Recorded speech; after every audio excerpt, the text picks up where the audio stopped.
Chapter 26. Sejanus smacked himself on the forehead. Oh, how did the test go?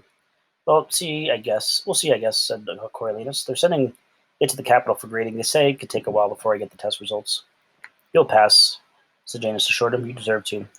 So supportive, so duplicitous, so self-destructive, like a moth to a flame. Coriolanus started a bit, remembering Pluribus's letter. Wasn't that what Dean Highbottom kept muttering after his fight with Coriolanus' father all those years ago? Almost, he used the plural, like moths to a flame. As if an entire flock of moths were flying straight into an inferno. A whole group bent on self-destruction. Who was he referring to? Who cared? Drugged, hate-fueled, old high as a kite bottom. Better not to even wonder. After dinner, Coriolanus put in his first hour of guard duty in an air hangar on the far side of the base. Paired with an old-timer who immediately dozed off after instructing him to keep an eye out, he found his thoughts fixating on Lucy Gray, wishing he could see her, or at least talk to her. It seemed a waste to be on guard, for clearly nothing ever happened. When he could be holding her in his arms, he felt trapped here on the base, which could freely roam tonight. In some ways, it had been better to have locked up in the capital, where he had always had a general idea of what she was doing. For all he knew, Billy Tope was trying to worm his way back into her heart at this very moment. I pretend he wasn't at least a little jealous. Perhaps he should have been arrested after all. Back in the barrack, he penned a quick note to Ma, praising the treats, and another to Pluribus to thank him for his help. Then to ask him about getting strings for Lucy Gray. His brain tired from the test. Coriolanus slept deeply and awoke already sweating in the hot August morning. When did the weather break? September, October? By lunchtime, the line from the ice machine extended halfway around the mess hall. Slated for kitchen detail, Coriolanus braced himself for the worst, but found that he'd upgraded from dishes to chopping. This would have been a welcome change had he not been assigned the onions. The tears he could live with, but he became increasingly concerned about the smell that radiated from his hands. Even after an evening of mopping, it still drew common in the barrack, no amount of scrubbing erased it. Would he be reeking when he saw Lucy Gray again? Friday morning, despite the heat and his unease around the Citadel scientists, he felt a certain relief that he'd been dealing with the birds that afternoon. Though unlikable, they left no noticeable odor. When Beanpole collapsed during drills, the sergeant had his bunkmates hauled him to the clinic, where Coriolanus took the opportunity to get a metal can of powder for a heat rash that extended across his chest and under his arm. Keep it dry, the medic advised. He had to suppress the impulse to roll his eyes. He'd not been dry, not at one moment since he arrived in the steam bath of District 12. After a lunch of cold meat spread sandwiches, they bounced along in the truck to the woods where the scientists, still sporting their white lab coats, awaited them. Just as they teamed up, Coriolanus learned that Bug, lacking a partner on Wednesday, had been working in tandem with Dr. K. She'd been so impressed with his agility in the branches she requested him again. It was too late to switch partners, so Coriolanus followed her group into the trees, hanging as far back as he could. It was no use. As he watched Bug carry a new baited cage up to the first tree and swap it with one of the holding a captured Jabberjay, Doctor came up behind him. So, what do you think of the district's privates know? He was trapped like a bird, trapped like the tributes in the zoo. Fleeing into the trees was not an option. He remembered Lucy Gray's advice that had saved him in the monkey house. Own it. He turned to her with a smile sheepish enough to acknowledge her nailing him, but amused enough to show he didn't care. I think I learned more about Panem in one day as a peacekeeper than I did in 13 years of school. Dr. K laughed. Yeah, there's a whole world of education to be had out here. I was assigned to 12 during the war, lived on your base, worked in these woods. You were part of the Jabberjay project then? Asked Coriolanus. At least they both had public failings. I headed it, said Dr. K significantly. A major public failure. Coriolanus felt more comfortable. He'd only embarrassed himself in the Hunger Games, not a nationwide war. Perhaps she would be sympathetic and give a favorable report to Dr. Ball on her return if he made a good impression. Making an effort to engage her might pay off. He remembered that the Jabberjays were all male and couldn't reproduce with one another, so these Jabberjays, they were actual birds you used for surveillance during the war? Mm-hmm. These were my babies. Never thought I'd see them again. The general consensus was they wouldn't last the winter. The genetically engineered often struggled in the wild. But they were strong, my birds, and nature had a mind of its own, she said. Bug reached the lowest branch and handed it down the cage holding the Jabberjay. We should leave them in the traps for now. It wasn't a question, just a remark. Yes, it may help reduce the stress of the transition, agreed Dr. K. Bug nodded, slid to the ground, and accepted another fresh trap from Coriolanus. Without asking, he made for a second tree. Dr. K watched approvingly. Some people just don't understand birds. Coriolanus felt unequivocally that he would never be with one of those people, but surely he could pretend to be for a few hours. He squatted down beside the trap and examined the Jabberjay, which chattered away. I never quite grasped how these worked. Not that he made any effort to find out. I know they recorded conversations, but how did you control them? They're trained to respond to audio commands. If we're lucky, I can show you. Dr. K pulled a small rectangular device from her pocket. Several colored buttons protruded from it, none of which were marked, but maybe age and use had worn the markings away. She knelt down across the cage from him and studied the bird with more affection than Coriolanus felt befitted a scientist. Isn't he beautiful? Coriolanus tried to sound convincing. Very. So what you hear now, this chatter is its own. He can mimic the other birds or us, or say whatever he likes. He's in neutral, she said. In neutral, Coriolanus asked. In neutral. He heard his voice echo from the bird's beak. In neutral. Even creepier when it's your own voice, he thought, but he gave a delighted laugh. That was me. That was me, the Jabberjay said in his voice, and then began to mimic a nearby bird. It was indeed, said Dr. K, but in neutral, we'll move on to something else quickly. Another voice, usually just a short phrase, or a snatch of a bird song. Whatever catches his fancy. For surveillance, we need to put him in record mode, fingers crossed. She pressed one of the buttons on her remote control. Coriolanus heard nothing. Oh no, I guess it's too old. Dr. K's face, however, wore a smile. Not necessarily. The command tones are inaudible to human beings, but easily registered by the birds. Notice how quiet it is? The Jabberjay had fallen silent. It hopped around in its trap, cocking its head, pecking at things the same way, always except its verbalizing. Is it working? Asked Coriolanus. We'll see. Dr. K hit another button on the control, and the bird resumed its normal chirping, neutral again. Now let's see what he's retained. She pressed the third button. After a brief pause, the bird began to speak. But no, I guess it's too old. Not necessarily. The command tones are inaudible to human beings, but easily registered by the birds. Notice how quiet it is? Is it working? We'll see. An exact replica, but no. The rustling of the trees, the buzzing of the insects, the other birds, none of that had been recorded. Only the pure sound of human voices. Huh, said Coriolanus, somewhat impressed. How long can they record for? An hour or so on a good day, Dr. K told him. They're designed to seek out forested areas and then are attracted to human voices. We release them in the woods in record mode, then retrieve them with a homing signal back to the base where we analyze the recordings. Not just here, but in District 11, 9, wherever we thought it'd be valued. You couldn't just set microphones in trees, Coriolanus asked. You could bug buildings, but the forest is too large. The rebels knew the terrain well, we didn't. They moved from place to place. The Jabberjay is an organic mobile recording device, and, unlike a microphone, it's undetectable. The rebels could catch one, kill it, eat it even, and all they would find is an ordinary bird, explained Dr. K. They are perfect in theory. But in practice, the rebels figured out what they were, said Coriolanus. How did they manage that? Yeah, I'm totally sure. Some thought they saw the birds returning to the base, but we only recalled them in dead of night, in which the virtual possible attacked, and only a few at a time. More likely we didn't cover our tracks, didn't make sure that the information we acted on could have had other source than a recording in the woods. That would have brought suspicion, and even though their black feathers are next in camouflage at night, their activity after hours would be a clue. Then I think they just started experimenting with them, feeding us false information and seeing how we reacted. Or maybe they had a spy in the base. I doubt we'll ever know. Why don't you just use a homing device to call them back to the base now instead of... Coriolanus stopped, not wanting to seem like a whiner. Instead of dragging you out into this heat to be eaten alive by mosquitoes? The whole transmission system was dismantled, and our old aviary seems to be storing supplies now. Besides, I'd rather have my hands on them. You don't want them to fly off and never come back to me. Of course not, Coriolanus sighed. Would they do that? I'm not sure what they'll do, now that they've gotten in native. At the end of the war, I released them on neutral. It would have been cruel otherwise. A mute bird would have faced too many challenges. They not only survived, but mated successfully with the mockingbird, so now we have a whole new species. Dr. K pointed up at the mockingjay in the foliage. Mockingjays, the locals call them. And what can they do? Asked Coriolanus. Not sure. I've been watching them for the last few days. They have no ability to mimic speech, but they have a better, more sustained ability to repeat music than their mothers, she said. Sing something. Coriolanus only had one song in his repertoire, Gem of Panem, Mighty Seas, The Ages You Shine Blue. The mockingjay cocked its head and then sang back. No words, but an exact replica of the melody in a voice that seemed half human, half bird. A few other birds in the area picked it up and wove it into the harmonic fabric, which again reminded them of the cavity with their old songs. We should kill them all. The words slipped out before he could stop them. Kill them all? Why? Said Dr. K in surprise. They're unnatural. He tried to twist the comment so it sounded like it came from a bird lover. Perhaps they'll hurt the other species. They appear to be rather compatible, and they're all over Panem. Wherever Jabberjays and the mockingbirds cohabited, well, we'll take some back and see if they can reproduce Mockingjay with Mockingjay. If they can't, they'll all be gone in a few years anyway. If they can, what's one more songbird? Coriolanus agreed that they were probably harmless. He spent the rest of the afternoon asking questions and treating the birds gently to make up for the callous suggestion. He didn't mind the Jabberjays so much. They seemed rather interesting from a military standpoint, but something about the Mockingjays repelled him. He distrusted their spontaneous creation. Nature running amok, they should die out soon. At the end of the day, though they found themselves in possession of more than 30 Jabberjays, not one Mockingjay had been caught in the traps. Perhaps the Jabberjays are less suspicious given the traps are more familiar to them. They were raised in cages after all, mused Dr. K. No matter. We'll give them a few more days, and if needed, we'll bring out the nets. Or the guns, thought Coriolanus. Back at the base, he and Bug were chosen to unload the cages and help the scientists position them in an old hangar that was the birds' temporary home. Would you like to help us care for them until we get them back to the capital? Dr. K asked them. Bug gave one of his rare smiles in assent, and Coriolanus accepted with enthusiasm. Besides wanting to make a good impression, it was cooler in the hangar with its industrial fans. That seemed better for his heat ratch, which he flared up impressively in the woods. At least it made for a change. Before lights out, the bunkmates laid out Moss treats and made plans for next two hub weekends. in case she didn't send boxes regularly. By virtue of his trading skills, Smiley became their treasurer, carefully setting aside enough for 2 rounds of white liquor and donations to the Covey Bucket after show. What remained, they divided five ways.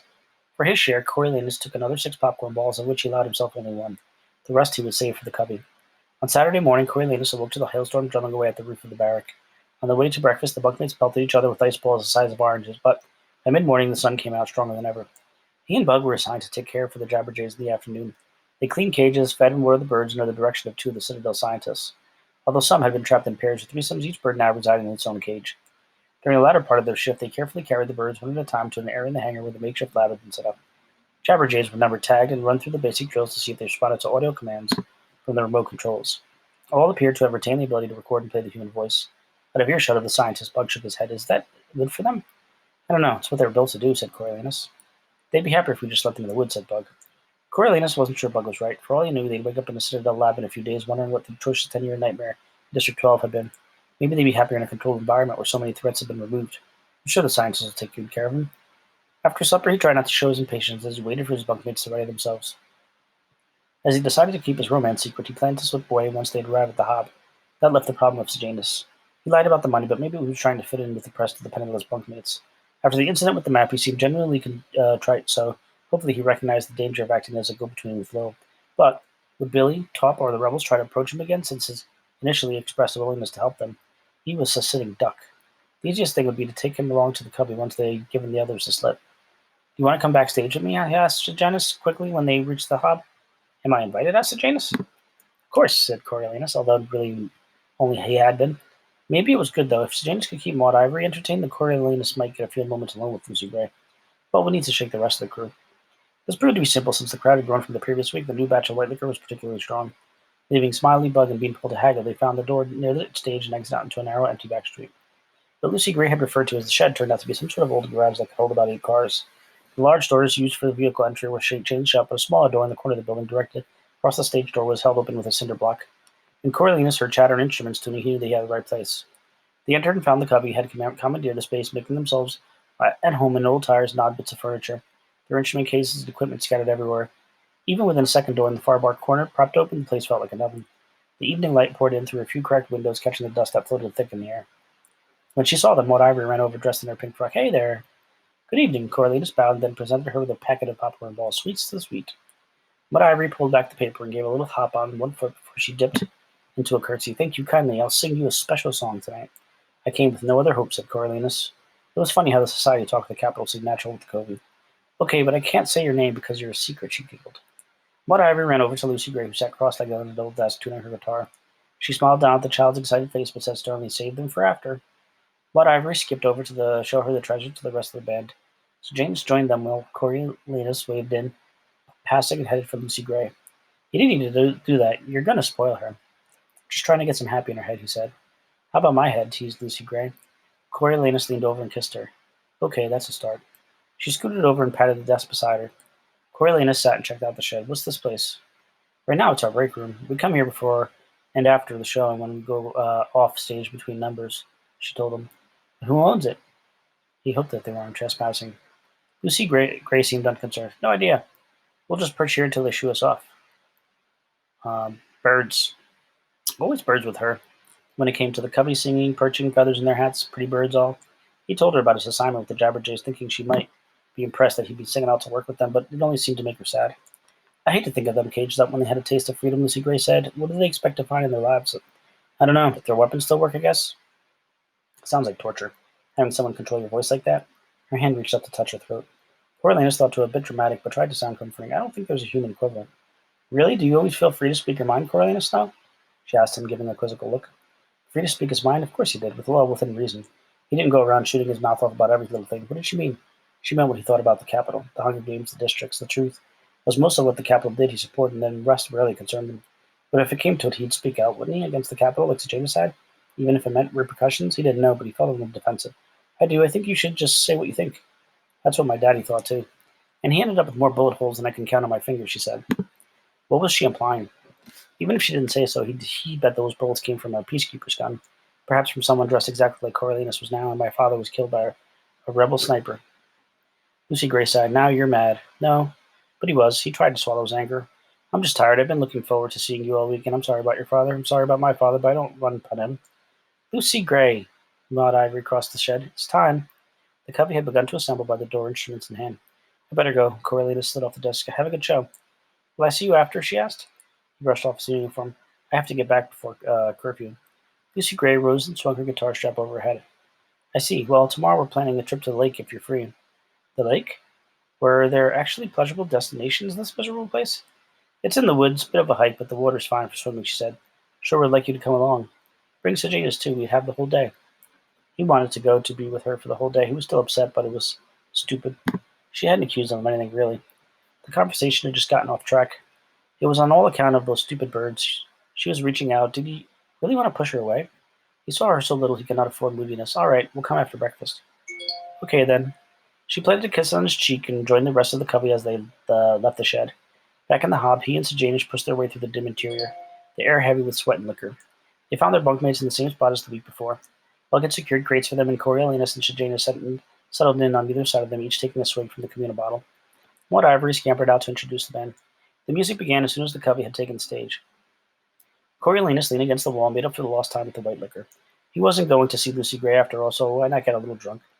The knot of anger in his chest began to unwind as he stared at her. So attractive, so engaging, so alive. He began to feel bad about losing his temper and had trouble even remembering what she said to him. Maybe nothing at all. It had been a long, stressful week with the test and the birds and Sejanus' foolishness. He didn't deserve to enjoy himself.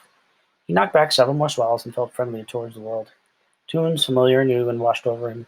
Once he caught himself singing along with the audience and stopped self-consciously before he realized nobody cared, or was sober enough to remember much of it did. At some point, Barb Azor, Tam Amber, and Clark Carmine left the stage, apparently to take a break in the shed, leaving Maud Ivory on the box in the mic with Lucy Gray strumming behind her. I promised a friend I'd sing him something special tonight, so this is it, Maud Ivory chirped. Every one of us the Cubby owes our name to a ballad, and this one belongs to the pretty lady right here. She held a hand to Lucy Gray, who curtsied to scattered applause. It's a really old one, but some man named Wordsworth. We mixed it up a little bit so it makes better sense, but you still need to listen close. She pressed her fingers to her lips, and the audience settled down. Coriolanus gave his head a shake and tried to focus. If this was Lucy Gray's song, he wanted to pay careful attention so he could say something nice about it tomorrow. Maud Ivory nodded to Lucy Gray for her intro and began to sing in a solemn voice. Oft I heard of Lucy Gray, and when I crossed the wild, I chanced to see the break of day, the solitary child. No mate, no comrade, Lucy knew. She dwelt where none abide, the sweetest thing that ever grew upon the mountainside. Okay, so there was a little girl who lived in a mountain and apparently had trouble making friends. You yet may spy the fawn at play, the hare among the green, but the sweet face of Lucy Gray will never more be seen. And she died? How? How did feelings how you fight about? Tonight will be a stormy night. You the town must go, and take lantern child to light your mother through the snow. That father will I gladly do, tis scarcely afternoon. The village clock has just struck 2, and yonder is the moon. At this the father turned his hook to kindling for the day. He plied his work, and Lucy took the lantern on her way. As carefree as mountain doe, a fresh new path she broke. Her feet dispersed the powdery snow that rose up just like smoke. The storm came on before its time. She wandered up and down, and many a hill did Lucy climb, but never reached the town. Ah, lots of nonsense words, but she gets lost in the snow. Well, no wonder if they sent her out in a snowstorm. Then she'd probably froze to death. The wretched parents all that night went shouting far and wide, but there was neither sound nor sight to serve them as a guide. At daybreak on a hill they stood that overlooked the scene, and thence they saw the bridge of wood that spanned a deep ravine. They wept and turned and homeward cried, in heaven we all shall meet, when in the snow the mother spied the print of Lucy's feet. Oh good, they found her footprints, happy ending. It's one of those silly things like that song Lucy Gray sang about the man they froze to death. He tried to cremate him in the oven, but he only thawed and out was fine, Sam somebody. Then downwards from the steep hill's edge they tracked the footmarks small, and through the broken hawthorn hedge and by the lone stone wall. And then on open field they crossed, the marks were still the same. They tracked them on, not ever lost, and to the bridge they came. They followed from the snowy bank those footmarks one by one, into the middle of the plank, and further there were none. Wait, what? She vanished into thin air? Yet some maintain that to this day she is a living child, that you may see what sweet Lucy Gray upon the lonesome wild. Over rough and smooth she trips along, and never she looks behind, and sings a solitary song that whistles in the wind. Oh, a ghost story. Oh, boo. So ridiculous. We'd tried hard to love it when saw the Covey tomorrow, but really, who named their child after a ghost girl? Although if their girl was a ghost, where was her body? Maybe she got tired of her negligent parents sending her into the blizzards and running off to live in the wild. But then why didn't she grow up? He could make sense of it, and the white liquor wasn't helping. It reminded him of the time he had understood a poem in rhetoric class, and Livia Cardew had humiliated him in front of everyone. What a dreadful song. Maybe no one would mention it. No, they would. What Ivory would expect a response, so he'd say it was brilliant and leave it to that. What if she wanted to talk about it? Coriolanus decided to put it to Sejanus. He'd always been good at rhetoric, just to see if he had any thoughts. But when he leaned across Bug, he found Sejanus' crate was empty.